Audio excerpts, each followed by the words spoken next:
오늘 우리는 이 빌립보서 1장 7절서부터 11절 말씀을 본문으로 영적 지식을 입증하며 열매 맺자라는 제목을 가지고 함께 말씀 나누도록 하겠습니다. 자, 우리가 지난주에 빌립보서를 이제 처음으로 시작을 하면서 바울과 이제 지속적인 교제를 나눴었던 빌립보 성도들과 관련돼서 우리 세 가지 이야기를 지난주에 함께 나눴습니다. 첫 번째로 나눴던 이야기가 무엇이었을까요?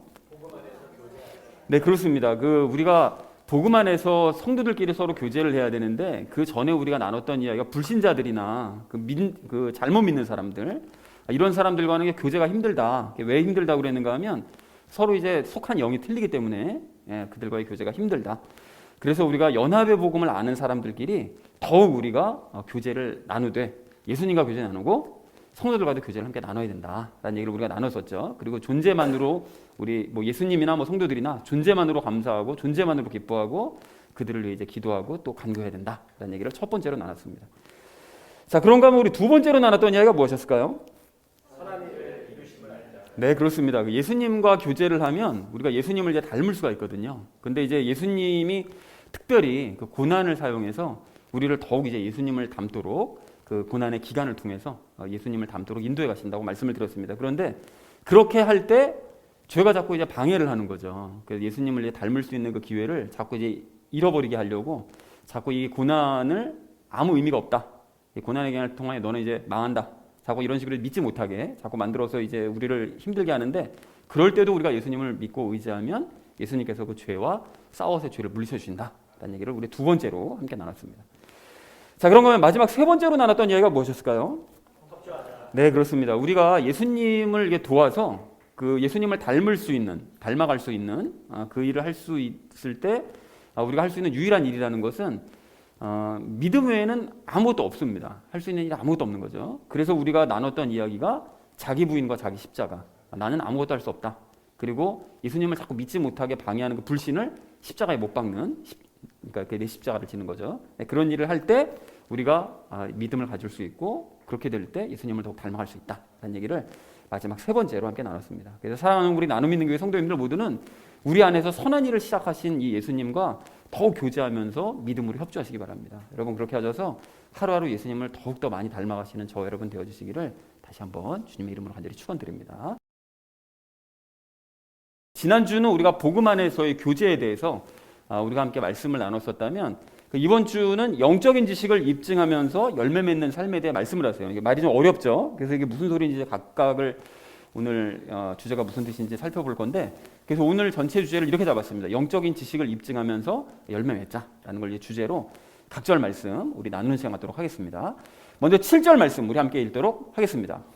내가 너희 모두에 대해 이같이 생각하는 것이 합당하니 이는 너희가 내 마음속에 있기 때문이라.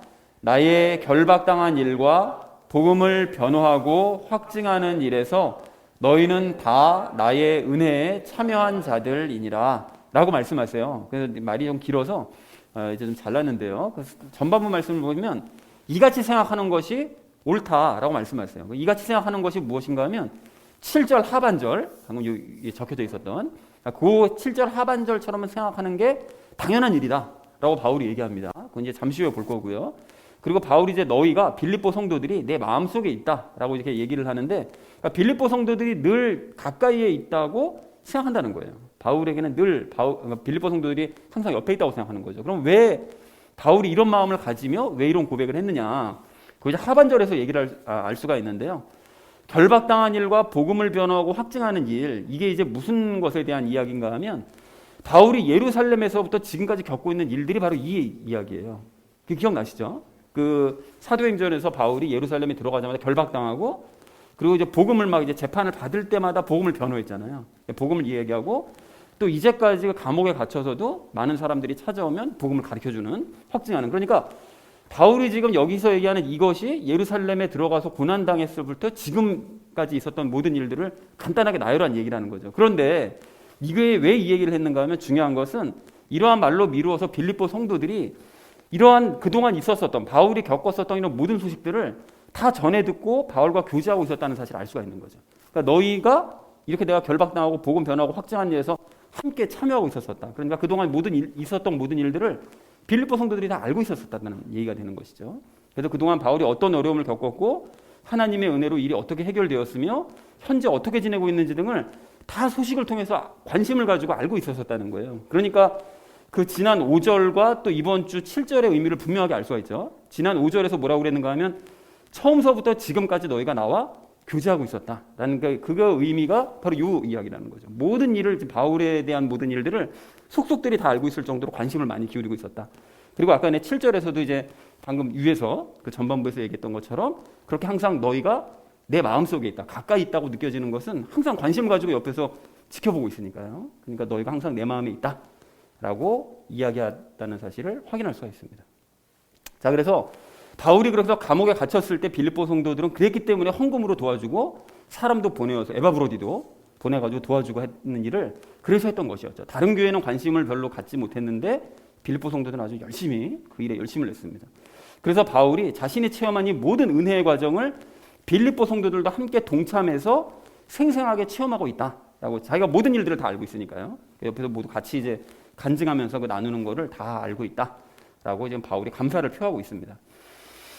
자, 그래서 7절 전체 의미를 이렇게 정리할 수가 있겠는데요. 내가 결박당하고 변호하고 확증하는 모든 일에 너희가 관심을 가지고 동행하며 도왔기 때문에 너희는 나의 은혜의 체험에 동참한 자들이고 늘 내 마음속에 있는 자들이라고 생각하는 게 정말 너무나 마땅한 일이다. 난 그래서 너에게 항상 고마워하고 감사하고 있다라는 얘기를 얘기했다는 것이 7절의 의미가 되겠습니다. 자, 이어진 8절 말씀 우리 함께 읽도록 하겠습니다. 내가 예수 그리스도의 심정으로 너희 모두를 얼마나 많이 그리워하는지 하나님께서 내 증인이시니라 라고 말씀하세요. 너희 모두를 얼마나 많이 그리워하는지라고 얘기하는데 그 바울이 빌립보 성도들 모두를 그리워하는 거죠. 왜냐하면 항상 자기의 관심을 가져주고 그 무엇보다 이제 하나님의 그 사역, 그 복음 사역에 대해서 열심을 내고 있기 때문에 그 모든 성도들이 너무나 그리운 거예요. 이제 본지도 오래되고 했기 때문에. 자, 그런데 바울이 저 위에서 예수 그리스도의 심정으로 그렇게 그리워한다고 얘기를 하잖아요. 그러니까 저런 말이 이게 좀 교만하게 느껴질 수가 있거든요. 아니 지가 뭔데 무슨 예수님의 심정을 가지고 막 얘기를 해라고 생각을 할 수가 있는데 사실은 이게 연합의 원리를 알면 바울이 왜 이렇게 말을 했는지 이해를 할 수가 있습니다. 연합의 원리를 모르면 이 복음의 진짜 복음의 참뜻을 모르면 이게 다 교만하게 느껴져요. 그렇지만 연합의 원리를 알면 이해를 할 수 있는 거죠. 왜 무슨 소린가 하면 바울 안에 계신 그 예수님이요. 그 예수님의 빌립보 성도들을 향한 그 사랑의 마음이 바울에게 전해졌기 때문에 자기는 예수님과 똑같은 심정을 가지고 그들을 그리워하고 있는 것이다 라는 그런 의미로 얘기했다는 것이죠. 절대 자기가 예수님이다 뭐 이런 의미로 얘기한 것이 아니라 예수님의 그 마음이 그대로 전해졌기 때문에, 연합했기 때문에 전해진 것이다 라는 것을 이해를 할 수가 있습니다. 자, 그리고 이제 하나님께서 내 증인이시라고 바울이 얘기를 하는데요. 바울이 성부 하나님의 그 마음도 이제 느끼고 있는 거죠. 그러니까 이제 그만큼 하나님과 바울이 친밀한 상태였었다라는 사실도 더불어서 확인할 수가 있습니다. 자, 그래서 8절 전체의 의미를 이렇게 정리할 수가 있겠는데요. 내가 예수님의 심정을 가지고 너희를 얼마나 많이 그리워하고 있는지 성부 하나님께서도 그것을 증거하신다. 내 안에서 증거하고 계신다라는 것이 8절의 의미가 되겠습니다. 자, 이어진 9절 말씀 우리 함께 읽도록 하겠습니다. 내가 이것을 기도하노니 곧 너희의 사랑이 지식과 모든 판단에서 여전히 더욱더 풍성해지고 라고 말씀하세요. 참고로 여기 이제 9절서부터 11절 그 앞으로 남은 요 세 절은 빌립보 성도들을 향한 바울의 이제 세 가지 기도 제목이에요. 그러니까 요렇게 너희가 되었으면 좋겠다라고 이제 기도를 하고 있죠. 첫 번째 기도 제목이 그래서 무엇인가 하면 영적인 지식 그리고 영적인 판단력 그것과 함께 사랑이 더욱더 너희가 풍성해지기를 나는 소망한다라고 이제 기도를 하고 있어요. 그런데 주의할 점이 사랑이 전제되어 있다는 것이죠. 그러니까 지식도 풍성해지고 너희가 영적인 판단력도 풍성해지기를 나는 정말 바래. 그런데 그것이 사랑이 전제가 되어야 돼 라고 얘기하는 거죠. 그러니까 무조건 영적인 지식과 판단력이 풍성해지기를 바라는 것이 아니고 하나님과 이웃을 더 사랑하고자 하는 마음 때문에 그런 지식과 판단력이 풍성해지기를 나는 바란다. 그것이 더 풍성해져서 하나님과 이웃을 더 많이 사랑하게 되길 바란다 라는 그런 의미로 얘기를 하고 있더라는 것이죠. 자, 그래서 9절 전체의 의미를 이렇게 정리할 수가 있겠는데요. 나는 너희의 그 사랑의 마음이 영적인 지식 또 영적인 판단력과 함께 더욱 풍성해지기를 위해서 항상 기도하고 있다라고 얘기했다는 것이 9절의 의미가 되겠습니다. 자, 이어진 10절 말씀 우리 함께 읽도록 하겠습니다. 너희가 뛰어난 것들을 입증하며 그리스도의 날까지 성실하고 실족거리가 없는 사람이 되며 라고 말씀하세요. 여기 뛰어난 것들이라는 것은 방금 앞에서 얘기했었던 건 영적인 지식들, 그러니까 다시 말해서 이 성경과 복음의 그런 어떤 영적인 원리들, 이런 것들을 너희가 입증하기를 바란대요. 입증한다라는 것은 그것이 그냥 단순히 알고만 있는 것이 아니라 그것이 왜 그런 것인지를 너희가 입증할 수 있어야 된다는 거죠. 증명해낼 수 있어야 된다는 거죠. 그러니까 성경을 우리가 볼 때 하나님께서는 삼위일체 하나님이시다. 그럼 왜? 그냥 그렇게 알고만 있는 것이 아니라 지식을 왜 하나님께서는 삼위일체 하나님이셔? 라는 것을 증명할 수 있어야 된다는 거예요. 그것이 그리스도인으로서의 바른 자세라는 것이죠. 자, 그리고 그리스도의 날까지라고 얘기하는데 예수님께서 이제 재림하시는 날까지를 얘기하고 있고요. 성실하다는 것은 뭐 신앙생활도 성실하게 물론 해야 되겠지만 무엇보다가 영적인 원리들을 입증하는 일에 너희가 성실해야 된다는 거예요. 예수님께서 재림하시는 그날까지 성경을 볼 때 단순하게 그냥 보고 그렇구나 라고 넘어가는 것이 아니라 왜 그런데? 라는 걸 자꾸 입증하는 일에 열심을 내야 된다. 성실하게 라고 지금 얘기를 하고 있습니다. 왜 그렇게 해야 되는가 하면 바울이 얘기를 하죠. 실족거리가 없는 사람이 돼야 된다는 거예요. 실족거리라는 것은 죄를 짓지 않게 한다는 그런 의미입니다. 그러니까 다시 말해서 영적인 원리들을 너희가 바르게 입증을 해내서 그걸 항상 바르게 원리를 알아서 자신이나 남을 죄 짓지 않게 해야 된다는 거예요. 성경을 잘못 알면 자신도 죄를 짓고 잘못 알고 있는 거 다른 사람에게 전하면 다른 사람도 죄를 짓게 만듭니다. 그러니까 항상 너희가 바르게 알고 있어야 너희도 남도 죄를 짓지 않게 만들 수 있다. 그리고 심하게는 이게 구원을 방해할 수도 있는 거거든요. 바리새인들이 그랬잖아요. 천국 가려면 구원 받으려면 열심히 잘 행하면 된다 라고 가르쳤는데 아니었죠. 자기 힘과 노력으로 열심히 행했다가는 구원받지 못합니다. 망합니다. 그러니까 그런 것들을 남의 구원을 방해하지 말아야 된다. 그러니까 너희가 성경 말씀을 성실하게 입증해내는 삶을 살아내야 된다라고 그걸 두 번째 기도 제목으로 얘기를 하고 있습니다. 자, 그래서 10절의 전체 의미를 이렇게 정리할 수 있겠는데요. 나는 너희가 성경의 원리들을 입증하되 예수님의 재림 때까지 성실하게 입증을 해서 죄를 짓지 않는 또 남을 죄 짓지 않게 하는 그런 사람이 되기를 위해서 기도한다라고 얘기했다는 것이 두 번째 기도 제목이자 10절의 의미가 되겠습니다. 자, 마지막 11절 말씀 우리 함께 읽도록 하겠습니다. 예수 그리스도로 말미암은 의의 열매들로 가득하여 하나님의 영광과 찬양이 되기를 구하노라 라고 말씀합니다. 의의 열매들이라고 얘기하는데 그 하나님께서 의라는 거는 이제 옳을 의자니까요. 하나님께서 옳다 하시는 열매들, 그러니까 즉 성령님의 9가지 열매들을 얘기하는데 중요한 것은 이 열매가 예수 그리스도로 말미암아야 된다는 거예요. 예수님과 함께함으로써 맺어야 되는 그런 열매들을 얘기하고 있다라는 것이죠. 그러니까 즉 영적인 지식들을 너희가 잘 알고 그 열심 내는 거. 그러니까 앞에서 얘기한 게 첫 번째 기도 제목이 영적인 지식들 너희가 많이 아는 거. 그리고 두 번째는 그것을 입증하는 거. 그걸 열심을 내는 것으로 너희가 만족하지 말고 그것을 입증한 그 말씀대로 너희가 살아내서 예수님으로 말미암아 살아내서 열매를 맺어야 된다. 이것이 이제 세 번째 바울의 기도 제목이 되는 것이죠. 그래서 하나님의 영광과 찬양이 되기를 구한다. 그렇게 풍성한 열매 맺어서 하나님께 영광이 되고 하나님께 감사 찬양하는 그런 삶이 되기를 나는 세 번째 기도 제목으로 구하고 있다라고 얘기했다는 것이 11절의 의미가 되겠습니다.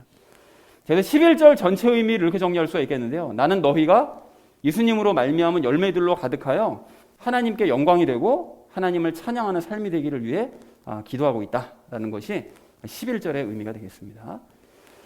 자, 그래서 오늘 이제 본문 말씀 전체를 이제 총 정리를 하자면 이렇게 정리할 수 있겠는데요. 너희는 그동안 나의 모든 일들에 관심을 가지고 도움으로써 은혜에 동참하고 있었다. 그런데 그런 너희를 나는 항상 마음에 품고 예수님의 마음으로 그리워하고 있다. 나는 너희가 영적인 지식과 판단력 안에서 사랑이 더욱 풍성해지기를 바라고 첫 번째 기도 제목이죠. 영적인 지식들을 성실하게 입증해서 죄짓지 않기를 바라고 그것이 두 번째 기도 제목이죠. 그리고 마지막으로는 예수님과 함께 하여 풍성한 열매를 맺음으로써 하나님께 영광되고 하나님께 찬양하는 그런 복된 삶을 살기를 나는 기도하고 있다라는 것이 오늘 본문 전체의 내용이 되겠습니다. 말씀이 오늘 말씀이 그 단어며 그 문장이며 좀 어려운데 그 내용은 전체적으로 이제 이렇다라는 사실을 이제 확인할 수가 있겠습니다. 자, 그래서 오늘 그 전체 말씀을 좀 정리를 하자면 이렇게 세 가지로 정리를 할 수가 있겠는데요. 첫 번째는 사랑에 기반한 영적인 지식과 판단력을 풍성하게 얻어야 된다라는 것이 첫 번째. 두 번째는 그것들을 성실하게 입증하면서 죄를 짓지 않는 삶을 살자라는 것이 두 번째. 그리고 마지막으로는 입증한 대로 예수님과 함께 살아내서 열매를 맺고 하나님께 영광과 찬양을 돌리는 그런 삶을 살아내자라는 것이 세 번째가 되겠습니다. 그러니까 말씀을 잘 알고 그 말씀이 왜 그런지 입증하고 그걸 실제로 살아내고 이 세 가지. 그것이 이제 바울이 얘기하고자 하는 그 세 가지 기도 제목이다라는 있다는 것을 확인하고 이제 삶에 적용하면서 이야기를 나눌 텐데요. 그래서 결론을 그 영적인 지식을 입증을 하면서 열매 맺자. 세 가지 기도 제목이죠. 이것을 이제 주제로 나머지 이야기는 삶에 적용하면서 우리 함께 이야기 나누도록 하겠습니다. 영적인 지식을 입증하며 열매 맺어야 될 우리가 오늘 첫 번째로 함께 나눌 말씀은 그 사랑 안에서 영적인 지식과 분별력을 키워가자는 거예요. 여러분 그 오늘 9절 말씀을 좀 다시 보십시오. 9절 말씀 보시면 바울은 그 빌립보 성도들의 사랑과 지식과 판단력이 풍성해지기를 바라고 있어요. 그런데 이 말씀 여러분 잘 생각해 보십시오. 잘 생각해 보시면 바른 영적인 지식을 가져야 바른 판단력도 가질 수 있는 거고, 그렇게 바른 영적인 지식과 판단력을 가져야 비로소 바른 사랑을 할 수 있는 거예요. 여러분 이게 세 가지가. 그래서 사실 우리가 그 에베소서 그 마지막 부분을 나눌 때도 이와 관련된 내용을 우리가 얘기를 나눴었는데, 여러분 그 마지막에 그런 얘기 했었잖아요. 그 어려움 중에 예수님만 우리가 의지하면 그 어려움 극복할 수 있고 또 예수님과 더 가까워질 수 있고, 그래서 결국 그 어려움을 극복하는 과정을 또 이제 이웃과 이제 나누는 그런 일을 해야 된다. 근데 그것이 무엇이라고 그랬죠? 그 어려운 과정을 예수님과 함께 극복하고 그래서 친해지는 것이 하나님 사랑. 그리고 그것을 전해서 다른 사람들도 알게 하는 게 이웃 사랑이라고 얘기를 했었잖아요. 그러니까 우리가 이걸 알았잖아요. 이게 아는 게 영적인 지식인 거예요. 이걸 알고 아 그렇게 해야 되는 것이구나라고 바르게 판단한 거. 이렇게 해야만 하나님과 이웃을 어떻게 사랑해야 되는지 구체적으로 알 수 있다는 거죠. 제대로 사랑할 수 있다는 거예요. 그러니까 방금 말씀드린 것처럼 바른 영적인 지식을 가지고 바른 판단력을 가져야 하나님께서 원하시는 대로 바른 사랑을 할 수 있는 것이지, 바르게 알지 못하고 바르게 판단하지 못하면 하나님께서 원하시는 사랑을 하는 게 아니라 그냥 자기 소견에 오른 대로 사랑하는 거죠. 그래서 이웃도 그냥 무조건 다 퍼줘야 돼라고 생각하고 하나님 앞에는 그냥 무조건 그냥 막 갖다 바쳐야 돼 막 이렇게만 생각하는, 잘못 생각하는 사랑을 실천할 수밖에 없다. 그래서 바르게 알고 바르게 판단하는 게 일단 너무 중요하다라는 사실을 확인할 수 있다는 것입니다. 그래서 우리가 이렇게 바르게 알고 바르게 판단하기 위해서 구체적으로는 어떻게 해야 되느냐? 항상 말씀드리죠. 성경을 읽으셔야 됩니다. 여러분. 성경을 읽으셔야 돼요. 여러분 성경 읽으면서 그 영적인 지식들을 쌓아가고 바른 영적인 판단력들을 길러야 된다는 거죠. 그래서 가령 성경을 읽으시면서 여러분 믿음이 뭔지, 여러분 죄가 뭔지, 그리고 선과 악이 뭔지와 같은 그런 기본적인 개념들이요. 이런 거 다 아시죠 지금? 다 아시는데 여러분 죄와 죄의 열매의 차이는 무엇이며 또 구원이란 무엇이며 구원을 위해서 구체적으로 우리가 뭘 믿어야 되는 것이며 또 예수님을 믿는 것과 예수님의 믿음의 차이는 무엇이며 또 물세례와 성령님 세례는 무엇이고 천국과 새 예루살렘은 어떻게 다르고 지옥과 불호수는 또 어떻게 다르냐, 이런 것들이요. 그리고 천국 갈 때까지 우리가 이 땅에서 무엇을 하며 살아야 되느냐, 그리고 예배는 무엇이고 왜 드려야 되는 것이며 어떻게 드려야 되는 것이냐, 이런 것들이요. 그리고 자기를 부인하고 자기 십자가를 진다는 게 뭔 뜻이냐, 그리고 그의 나라와 그의 의를 구한다는 건 또 무슨 뜻이냐, 그리고 그리스도인은 구원받은 이후로도 왜 죄를 지을 수밖에 없느냐, 그랬을 때 구원은 또 어떻게 되는 거냐, 그리고 하나님의 왕국은 도대체 무엇이냐, 이런 영적인 지식들을 얻어야 돼요. 성경을 읽으시면서.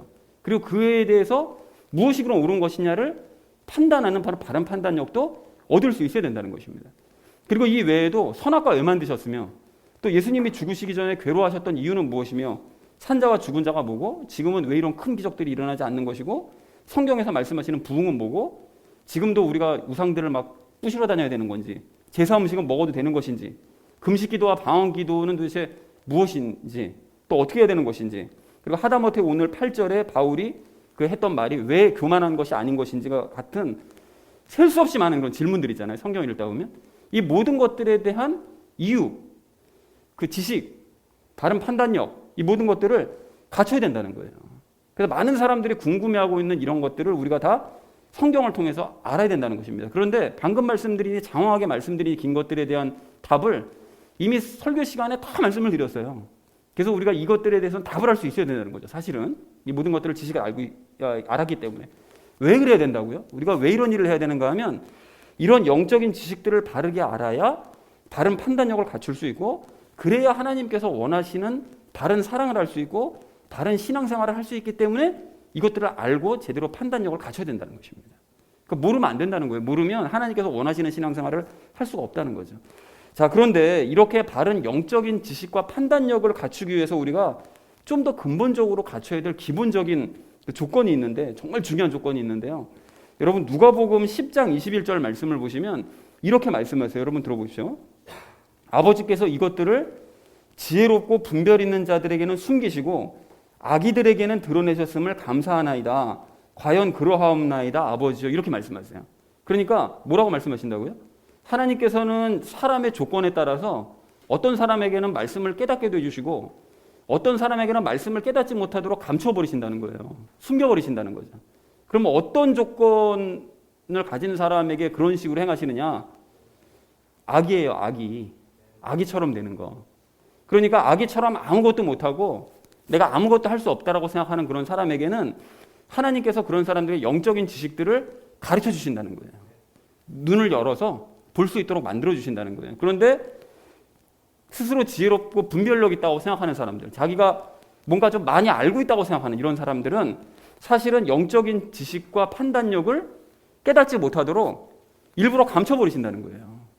그러니까 이 성경을 우리가 읽을 때 이런 마음으로 읽어야 되는 것이죠. 이거 아무것도 모르고 아무것도 할 수 없다는 상태로 성경을 보셔야 된다는 거예요. 여러분, 그래서 그 많은 사람들이, 여러분 한번 잘 생각해 보십시오. 많은 사람들이 성경을 보긴 보거든요. 성경을 보긴 보는데 봐도 그 안에 숨겨진 영적인 논리들을 깨닫지 못해요. 그냥 글자만 봐요, 글자만. 이게 도대체 무슨 뜻인가 모르고 이게 뜻을 서로 연결시키는 건 더더욱 못하고 그냥 이게 글자만 보다가 아유 지겨워 닫고 만다고요. 여러분, 이게 영적인 논리들을 깨닫지 못하고 그런 영적인 판단력을 갖추지 못하는 이유가 바로 여기 있는 거예요. 그러니까 아기처럼 읽지 않기 때문이라는 거죠. 그러니까 다시 말해서 아무것도 모르는 상태로 성경을 읽어야 하나님께서 그 사람의 눈을 여셔서 영적인 지식들을 알려주시고 바른 판단력을 갖출 수 있도록 만들어주실 수가 있는데 대부분의 사람들이 성경을 읽기 전에 어떻게 하느냐면 성경은 어려운 거잖아. 어려운 거니까 선행학습을 해야지 라고 생각하고 어떻게 하죠? 가령 에베소서를 읽으려고 하는데 에베소서가 너무 어려운 것 같으니까 성경 읽기 전에 어떻게 합니까?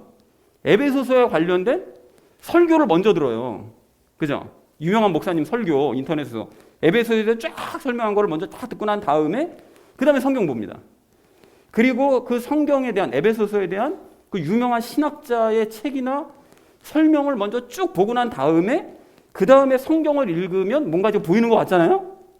완전히 결정적으로 실수하는 거지. 그런 식으로 해서 망치는 거예요. 일을 망쳐버리는 거예요. 그렇게 하기 때문에 성경을 더 잘 이해해보겠다고 하는 그런 행동들이 도리어 자기 자신을 아기가 아닌 지혜롭고 분별력을 갖췄다고는 어른의 상태로 만들어버리기 때문에 하나님께서 그런 사람들의 뜻을 감춰버리시는 거예요. 눈을 가려버리시는 거죠. 그러니까 아무리 봐도 영적인 지식을 깨닫지 못하고 판단력을 갖출 수가 없다는 것입니다. 그래서 그런 사람들이 아무리 성경을 읽고 아무리 성경을 배워도 다른 영적인 판단력과 지식을 갖추지를 못해요. 그러니까 늘 불평하고 방황하죠. 신앙생활에 늘 불평, 늘 방황. 모르니까, 알 수가 없으니까. 근데 반면 아기와 같은 사람들은 아무것도 모르는 상태로 예수님만 의지하면서 성경을 읽기 때문에 하나님께서는 그런 사람들에게 눈을 열어주시는 거예요. 그래서 영적인 원리를 가르쳐 주시고 그걸 깨닫기 때문에 그 사람이 풍부한 지식, 영적인 지식과 판단력을 얻게 된다는 것입니다. 그래서 평상시에 여러분 눈으로 성경을 읽으시라고, 여러분 눈으로 자꾸 성경을 보셔야 돼요. 맨눈으로 자꾸 보시라고 말씀드리는 이유가 바로 여기에 있다는 것입니다. 그래야 하나님께서 눈을 열어주시는 거예요. 자, 그런데 이 타임에 우리가 잊지 말아야 될 것이 무엇인가 하면 이러한 영적인 지식과 판단력은 반드시 사랑이 기반이 되어야 된다는 것입니다. 즉 하나님과 이웃을 더욱 사랑하기 위한 목적으로 내가 영적인 지식과 판단력을 얻으려고 해야 되지, 내 어떤 지식적인 어떤 만족을 추구하기 위해서, 아니 성경에 무슨 내용인지 알고 난 다음에 남들보다 더 잘난 체 하기 위해서 절대 안 열어주시죠. 이렇게 하면. 그러니까 아기와 같은 그런 마음을 가질 때 하나님을 더 사랑하고 이웃을 더 사랑하기 위한 목적으로 그런 마음을 가지고 성경을 볼 때 하나님께서는 그 사람에게 더욱 풍성한 영적인 지식과 판단력을 주셔서 하나님과 이웃을 더 사랑하게 하시고 성경 말씀 전체를 다 행할 수 있는 사람으로 만들어 가실 줄로 그렇게 믿습니다. 그래서 사랑하는 우리 나눔 있는 교회 성도님들 모두는 아기와 같은 마음을 가지시고 성경을 여러분 읽으셔서 눈이 열리고 그래서 영적인 지식들과 영적인 판단력을 얻으시기 바랍니다. 그렇게 하셔서 하나님과 이웃을 바르게 사랑하시고 하나님의 사랑을 받는 저와 여러분 되어지시기를 주님의 이름으로 간절히 축원을 드립니다. 자, 영적인 지식을 입증하며 열매를 맺어야 될 우리가 오늘 두 번째로 나눌 말씀은 입증하자는 거예요. 여러분 오늘 10절 말씀을 보십시오.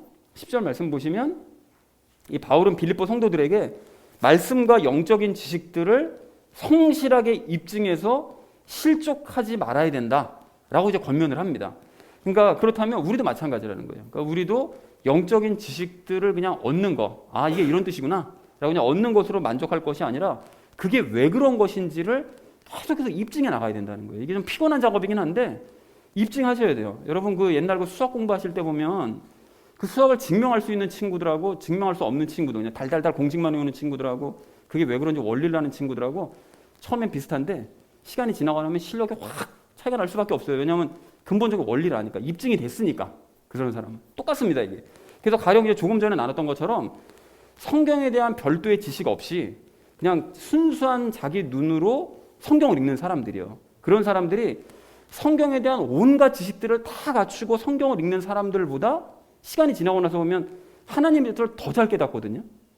순수하게 잘 받아들이는 사람들이 더 잘 깨달아요.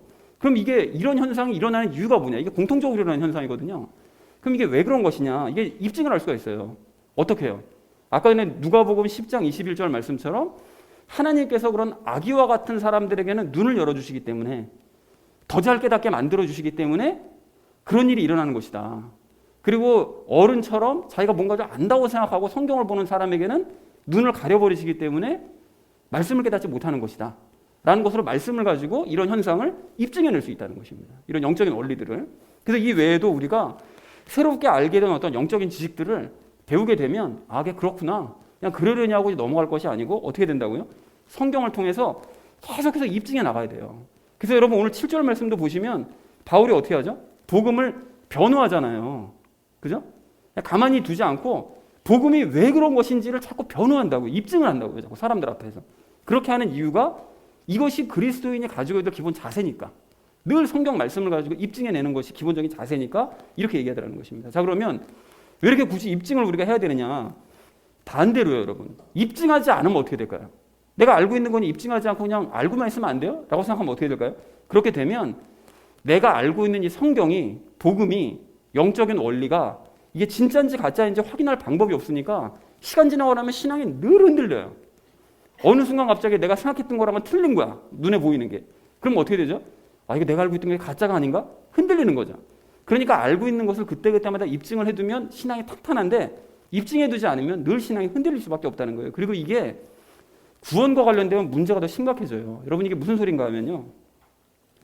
가령 교회에 다니는 어떤 사람이요. 아니, 그러니까 사실은 교회 다니는 대부분의 사람들이 그렇긴 한데 예수님 믿으면 구원 받는다. 이런 영적인 지식들을 다 가지고 있다고요. 교회 다니는 사람 중에 그거 없는 사람 없어요. 다 그걸 알고 있어요. 알고 있는데 예수님을 믿는다는 게 예수님에 도대체 뭘 믿는 건지, 그걸 왜 믿는 건지 이거를 자기 스스로가 입증해 보질 않아가지고 이게 왜 믿는 건지 뭘 믿는 건지도 모르는 채 그냥 생활을 하면 어떻게 될까요? 결국 그 사람은 구원받지 못하고 지옥으로 가는 거예요. 그럴 수밖에 없는 거예요. 여러분 실제로 이런 경우가 정말로 많은데요. 그러니까 실족해 하는 가르침을 받은 사람들이 정말로 많은데 가령 교회만 열심히 다니면 구원받는 줄 알고 교회 출석만 열심히 하는 사람들 있어요.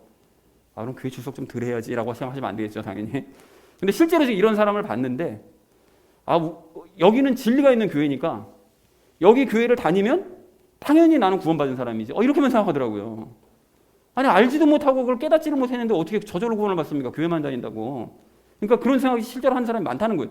그리고 십자가 죽음만 믿으면 구원받는다고 그걸 받아들여서 그걸 받아들였는데 사실은 그걸 머리로만 알고 있는 거예요. 믿지는 않는데 그거를 자기가 믿는다고 착각하다가 구원받지 못하는 사람들도 많고요.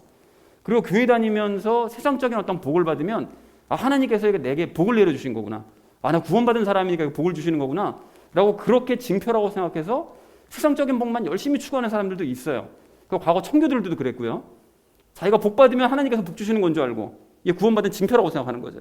그리고 예수님을 닮아야 된다는 말씀을 오해해가지고 뭐 귀신 쫓아내고 병 고치고 실제로 그게 되지도 않는데 그렇게 한다고 생각해서 흉내만 내면 아, 내가 구원받은 사람이구나 라고 착각하는 사람들도 있고요. 성경을 많이 읽기만 하면 구원받는다고 오해해가지고 50독 100독 하는데 뭔 뜻인지 하나도 몰라. 근데 이제 50독 100독 하는 거예요. 그리고 성경 필사하는데 뭐 목숨 걸고요.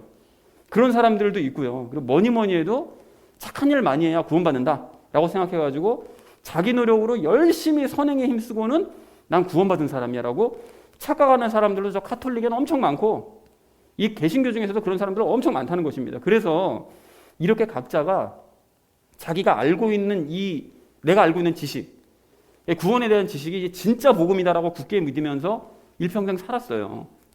그러다 죽었어요. 죽었는데 예수님께서 갔을 때 나는 모르겠는데? 만약 이래버리면 큰일 나는 거 아닙니까? 진짜 그때 가서 뭐 어떻게 해볼 수가 없는 거잖아요. 그때는 진짜. 그러니까 그런 사람들은 가지 말아야 될 곳으로 갈 수밖에 없다는 거예요. 여러분, 그러면 그런 사람들의 문제가 뭐였을까요? 내가 알고 있는 복음이 진짜인지 가짜인지 입증해보지 않은 게 문제였던 거예요. 근데 실제로 이런 사람들이 엄청나게 많습니다. 그래서 복음서 곳곳에서 그런 사람들에 대해서 경고를 하고 계시는 거예요. 경고하시는 거 많이 보잖아요. 특히 마태복음에서 그런 경고를 엄청 많이 하시는데 뭐라고 경고하시죠?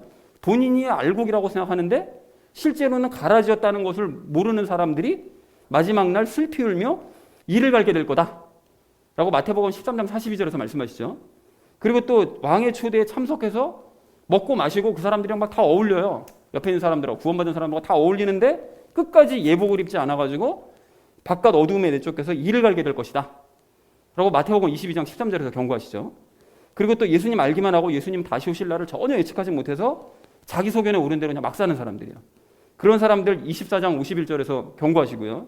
또 하나님을 악한 분으로 그냥 오해해서 막연히 오해해가지고 하나님 두려워하면서 예수님 받아들이지 않는 거 한 달란트 받은 종과 같은 사람들이에요. 그것도 마태복음 25장 30절에서 경고하시죠. 이렇게 하나님을 알고 있고 예수님도 알고 있어요. 그 사람들이 다 알고 있는데 자신이 붙들고 있는 것을 전혀 입증해보지 못한 사람들, 이런 사람들이 어떻게 된다고 경고하시는가 하면 마지막 날 바깥 어두움에 내어 쫓겨 슬피 울며 이를 갈게 될 것이다 라고 아주 무섭게 경고를 하시더라는 것입니다. 여러분, 그렇기 때문에 우리는 내가 알고 있는 이 구원에 대한 이 지식이 이게 진짜인지 이게 가짜인지 이걸 마땅히 검증해보고 입증해낼 수 있어야 된다는 거죠. 그래야 여러분 구원뿐만이 아니고 확신 가운데 흔들림 없이 신앙생활을 할 수 있다는 거예요. 안 그러면 신앙이 늘 흔들릴 수밖에 없는 거죠. 이렇게 되면 이게 잘못된 건가? 저렇게 되면 저것이 잘못된 건가? 입증하지 않으면 수시롭게 될 수밖에 없는 거예요. 자, 그러면 실제로 여러분 확인해 봤으면 좋겠는데요. 여러분, 우리가 뭘 믿어야 됩니까? 뭘 믿어야 되냐고 여쭤보면 뭘 믿는다고 하죠? 예수님 믿는다고 그러잖아요. 예수님의 뭘 믿어요? 뭘 믿습니까, 우리? 예수님께서 뭘 하신 걸 믿는 거예요? 우리의 영과 혼과 육신을 구원하셨음을 믿는 거예요. 이게 진짜 믿음인 거예요. 근데 사람들이 대부분들이 영의 구원만 믿고 있거든요. 그래서 이 많은 사람들이 알고 있다는 이 영의 구원부터 우리가 따져보자면 영의 구원을 우리가 왜 봐야 되는 것이며 그 영의 구원을 받으려면 어떻게 해야 됩니까, 여러분? 이거 왜 받아야 되는 것인가 하면 여러분, 우리의 영이 그 아담이 그 선악과 따먹어서 불순종한 이후에 세상에 죄가 들어왔잖아요. 그 죄가 우리의 영과 연합이 됐죠. 그렇게 해서 이제 모든 사람들은 태어날 때부터 아담 때문에 다 영이 죄와 연합된 상태로 태어나게 된 거예요. 됐는데 그렇게 영이 죄로 더러운 사람은 하나님과 함께 할 수가 있을까요, 없을까요? 없죠, 당연히. 당연한 얘기입니다. 그러니까 그 사람은 죽어서 그 영 상태를 가지고는 하나님 계신 천국으로 갈 수가 없는 거예요. 그러니까 영의 구원을 받아야 되는 거예요. 그러니까 그 영의 구원을 받으려면 결국은 방법이 하나밖에 없잖아요. 그 연합한 죄를 잘라내야 되는데 그 잘라내는 것이 뭐라고 그랬죠? 그게 영적인 할례, 그 마음의 할례라고 그랬잖아요. 그게 로마서 2장 29절에서 분명히 말씀하시잖아요. 그죠? 그리고 에스겔서 36장 26절에서도 말씀하시죠. 또 내가 새 마음을 너에게 주고 새 영을 너희 속에 두어 너희 살에서 돌 같은 마음을 제거하고 너희에게 살로 된 마음을 주리라. 뭐라고 마신다고요? 돌 같은 마음, 그 죄된 마음을 너희 영으로부터 잘라내서 새로운 마음을 주고 새로운 영을 주어서 새로운 영이 되도록 만들겠다라고 분명히 약속하시더라는 거예요. 그러니까 이게 영의 구원이죠. 죄와 잘라내고 새로운 영으로 거듭나는 거. 이게 영의 구원인 것이고 이게 말씀으로 입증해낼 수 있는 거예요, 우리가. 그걸 알고 있는 거고 이거 알기 때문에 든든한 거고. 그리고 이렇게 마음의 할례를 받은 사람은 우선적으로 자기가 죄인이라는 사실을 인정한 사람들이고 또 실제로 죄의 문제를 해결받기를 원하기 때문에 예수님을 믿은 사람들이기 때문에 그렇게 죄가 있다는 걸 인정하는 게 물세례. 그리고 죄 문제를 해결해 주실 예수님을 믿음으로 말미암아 성령님을 받는 것이 성령님 세례. 그걸 얘기하는 거잖아요. 그래서 예수님께서도 이 요한복음에서 3장 5절에서 뭐라고 말씀하시죠? 물과 성령님으로 거듭난 사람만이 하나님의 왕국으로 들어갈 수 있다. 이렇게 말씀하시잖아요. 그러니까 모든 게 입증이 되잖아요. 이렇게. 그죠? 그러니까 우리가 알고 있는 그 영의 구원이 그래서 우리가 구원받아야 되는 거고 영의 구원을 받아야 되는 거고 그런 사람들은 하나님 왕국을 갈 수 있다라는 게 입증이 되는 거죠. 말이 좀 복잡했는데 간단하게 요약하면 뭡니까 이게? 예수님께서 내 죄 문제를 해결해 주실 것을 믿으면 구원받는다. 이거만 알고 있는 거예요 사람들이. 그러니까 영의 구원 받는다. 흔하게 알려진. 그런데 안타까운 건 교인들 대부분이 이러한 영의 구원에 대해서만 달랑 알고 자기 영혼 구원 받았다고 생각한다고요. 근데 혼의 구원은 별도라고 그랬잖아요.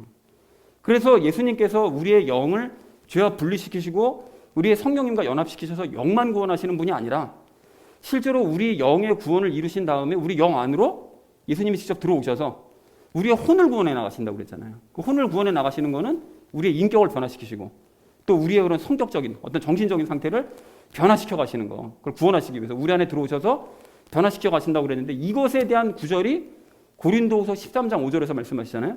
너희가 믿음 안에 있는지 너희 자신을 살펴보고 너희 자신을 입증해라.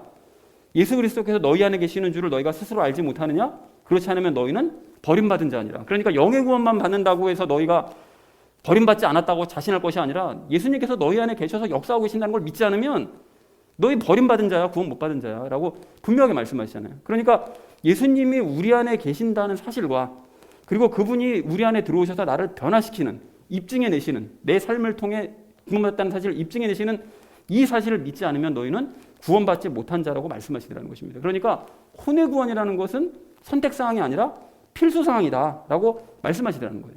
그러니까 이러한 변화, 즉 혼의 구원, 그러니까 보통 성화라고 얘기하죠. 이런 것들은 일평생 동안 지속적으로 예수님과 함께 이루어야 되는데 그래서 빌립보서 앞으로 2장 우리 12절 말씀 우리가 나눌 이야기를 보면 너희가 너희 구원받았다는 사실을 일하여 드러내라라고 말씀하세요. 그러니까 실제로 너희가 구원받았다는 사실을 너희 변화를 통해 삶의 변화를 통해서 구원받았다는 사실을 입증해 봐봐 라고 얘기하시더라는 것입니다. 그러니까 혼이 구원받았다는 사실을 영이 구원받았다는 사실을 혼의 구원을 통해서 입증해 봐봐 라고 얘기하시더라는 거예요. 그러니까 이렇게 우리가 성경 말씀을 가지고 이해를 하면 다 연결을 시키면서 입증해 나갈 수가 있다는 것이죠. 자, 그러면 이렇게 영혼 구원만 받으면 그만인 것이냐? 그것이 아니죠. 그렇게 생각할 것이 아니고 육체 구원도 우리가 이루실 것을 믿어야 되는데 여러분 놀랍게도 우리가 장차 새로운 육체를 입고 영원히 살아갈 것을 믿지 않는 사람들이 많아요. 의외로. 그냥 영혼의 상태로 영원히 살 거라고 믿지 새로운 육체를까지 가지고 영원히 살 거라고 믿는 사람이 의외로 또 많지 않습니다. 여러분 이거 왜 이걸 안 믿는 게 문제가 되는가 하면 이렇게 영혼만 가지고 살아간다고 생각하는 이런 사람들이 그 육체를 아주 더럽게 여기는 그런 사람들이 많거든요. 그러니까 이게 왜 문제가 되는가 하면 그렇기 때문에 거룩하신 예수님이 그 거룩한 영혼을 가지신 분이 육체를 가져본 적이 없다라고 이제 주장을 막 하는 거예요.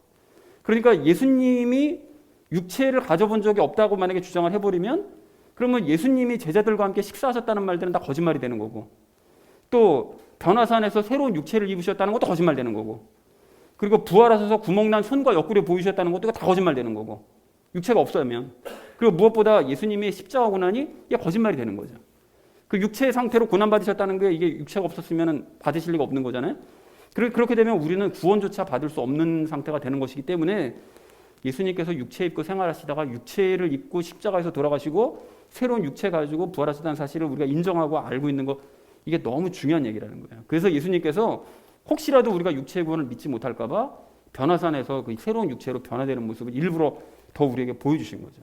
그리고 이렇게 이 세 가지이자 한 가지인 믿음이요. 좀 말이 좀 길어졌는데 예수님께서 우리의 영과 혼과 육체를 구원해 주실 것을 믿는 것 이게 진짜 믿음이라는 거예요. 여러분. 이게 성경을 읽으면서 이게 입증된 이 믿음 이거를 믿어야 진짜 믿음을 갖고 있는 것이지 여기서 벗어난 믿음들이 이게 진짜 믿음 가졌다고 보기가 좀 힘들다는 것이죠.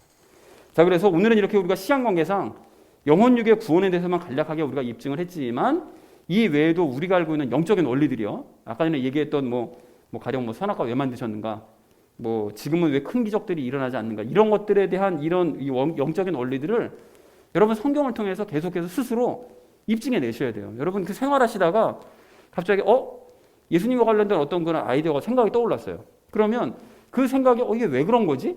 라는 걸 의심해보고 성경을 통해서 그걸 입증하시지 않으시면 그러면 여러분의 신앙생활이 정말 바르게 가고 있는 것인가를 의심해 보셔야 돼요. 반대로 그렇게 드는 생각을 성경을 가지고 자꾸 입증을 해낼 수 있다. 왜 우리가 죄 문제를 해결해야 되느냐? 그리고 정말 죄가 영과 연합한 게 맞냐? 정말 혼의 구원 이루어야 되는 게 맞냐? 그게 과연 성령님의 열매 맺는 게 맞냐? 이거를 자꾸 성경을 통해서 근거 구절들을 갖고 와서 입증해내지는 이 작업을 하지 않으시면 여러분의 믿음은 언제 어느 때라도 흔들릴 수밖에 없다는 거예요. 입증하시면 든든하게 설 수 있다는 것이죠. 그래서 이 모든 것들을 여러분 성경을 통해서 입증해 내가시는 신앙생활 하시기 바랍니다. 그렇게 하셔서 구원에 대한 확신을 가지시고 이 바른 신앙생활을 하시는, 남을 실족하지도 않게 하고 자신도 실족하지 않으시는 저와 여러분 되어주시기를 주님의 이름으로 간절히 축원을 드립니다. 자, 영적인 지식을 입증하면서 열매 맺어야 될 우리가 오늘 마지막 세 번째로 나눌 말씀은 의의 열매를 맺자는 거예요. 여러분 오늘 11절 말씀을 좀 보십시오. 11절 말씀 보시면 바울은 의의 열매들을 가득히 맺음으로써 하나님께 영광과 찬양이 되기를 원한다고 얘기를 해요. 그러니까 예수님과 함께 함으로써 하나님께서 옳게 하시는 의의 열매들을 너희가 가득히 맺고 하나님께 영광을 돌려야 된다. 이렇게 얘기를 하더라는 거죠.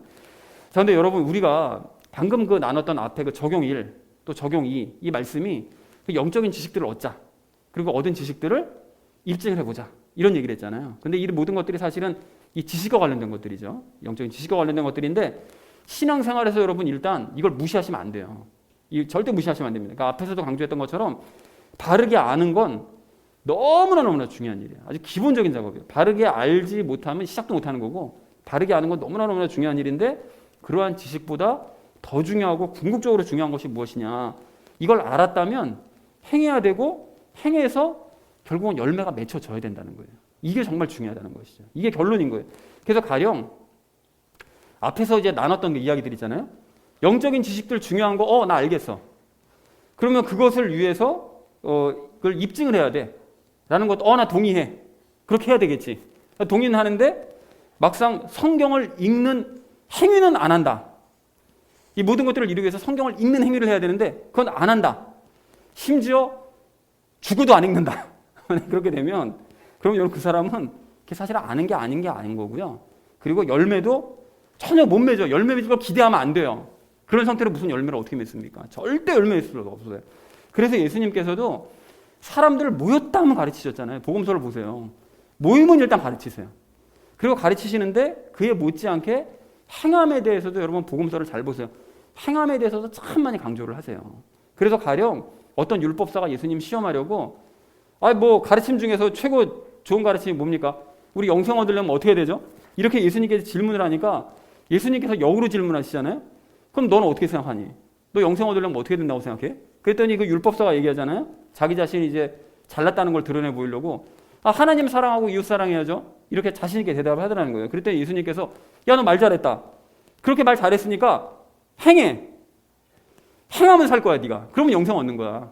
라고 아주 간단하게 얘기를 해주시더라는 거예요. 그러니까 영생의 원리 아는 거 너무나 중요하다. 너 말 잘했어. 영생 원리 아는 거 중요한데 네가 안다면 아는 대로 네가 행해야 그 아는 게 의미가 있는 거야. 라고 예수님께서 말씀해 주시더라는 거예요.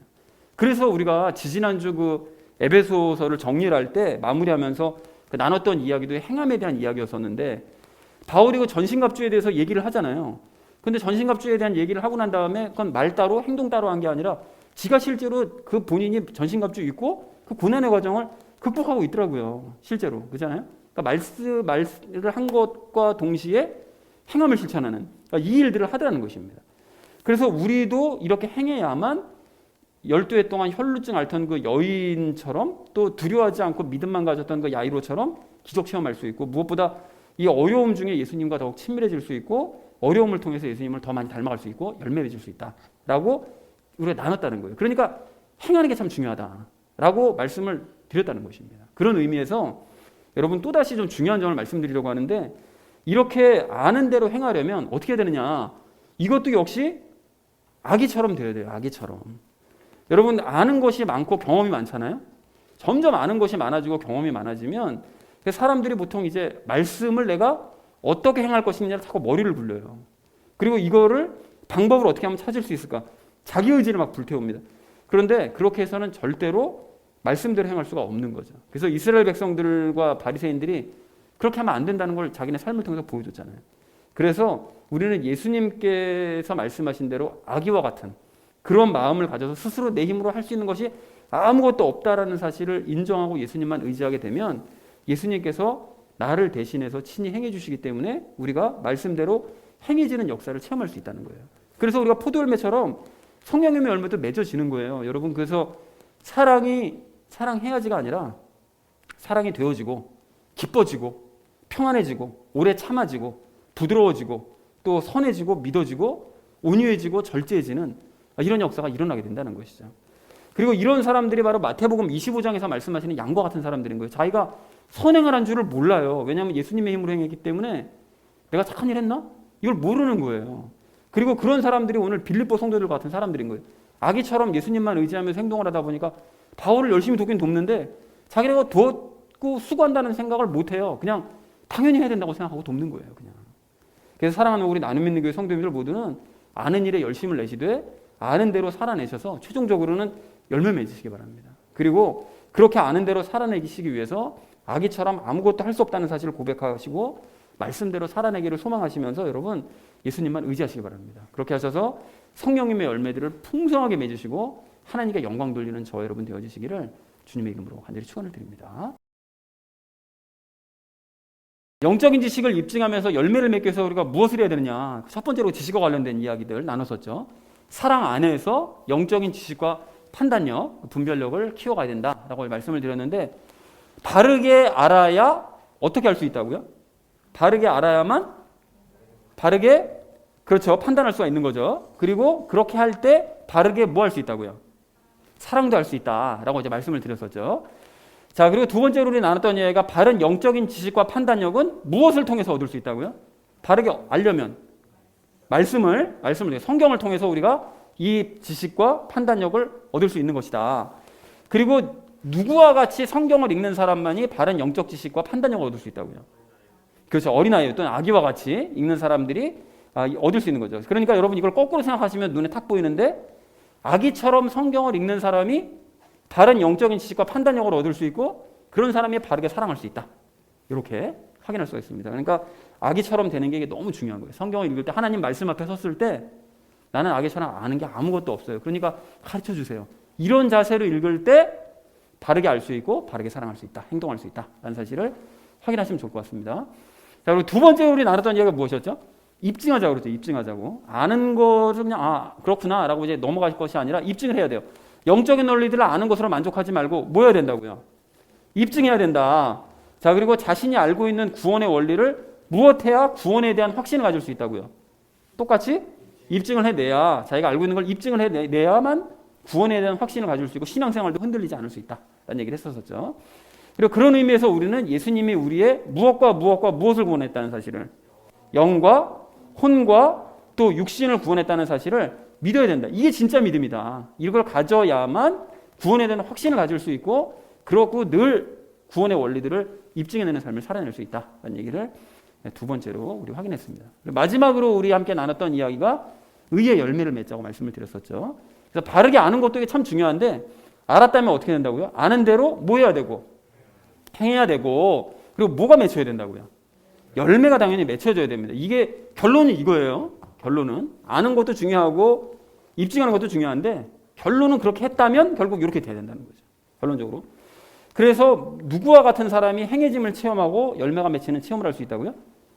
역시 아기와 같은 그런 사람이 이 행해짐을 체험할 수가 있고 열매가 맺히는 체험을 할 수 있다라는 얘기를 마지막으로 우리 함께 나눴습니다. 자, 그래서 사랑하는 우리 나눔 있는 교회 성도님들 모두는 이 아기와 같은 마음으로 여러분 성경을 읽으셔서 영적인 지식과 이 판단력을 더 풍성하게 얻으시기 바랍니다. 그래서 바른 사랑도 하시기 바랍니다. 또한 영적인 이 지식을 성실하게 입증하셔서 구원에 대한 확신을 품고 실족거리가 없게 하시는 우리 성도님들 되시기 바랍니다. 그리고 이 모든 것들을 여러분 아셨다면 또 입증하셨다면 아는 대로 여러분 행하시고 열매 맺으시기 바랍니다. 그렇게 하셔서 이 하나님께 영광과 찬양 돌리는 삶을 사시는 저 여러분 되어주시기를 주님의 이름으로 간절히 축원을 드립니다. 우리 함께 기도하겠습니다.